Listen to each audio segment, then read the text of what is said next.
Untuk percobaan selanjutnya, kami akan melakukan percobaan pemantulan cahaya pada cermin cekung. Untuk alat dan bahan, yang pertama ada modul sebagai panduan praktikum. Yang kedua ada cermin cekung.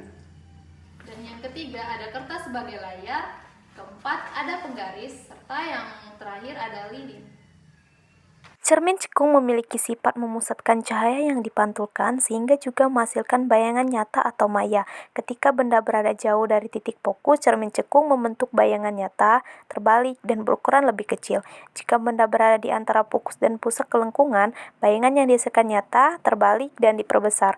Namun jika benda berada pada posisi yang lebih dekat daripada titik fokus, bayangan menjadi maya tegak dan diperbesar. Dari percobaan tersebut dipahami bahwa cermin cekung dapat menghasilkan bayangan yang mirip dengan lensa cembung, tetapi memiliki proses pemantulan cahaya bukan pembiasaan. Ada 3 sinar istimewa yang dapat digunakan untuk menentukan letak bayangan sebuah benda berada di depan cermin cekung. Yang pertama ada sinar datang sejajar sumbu utama akan dipantulkan melalui titik fokus, dan kedua ada sinar datang melalui titik fokus akan dipantulkan sejajar sumbu utama, dan yang ketiga ada sinar datang menuju pusat kelengkungan akan dipantulkan kembali. Percobaan yang kedua, kami akan melakukan percobaan pemantulan cahaya pada cermin cembung. Untuk alat dan bahan, yang pertama ada buku modul sebagai panduan praktikum. Kemudian yang kedua ada cermin cembung.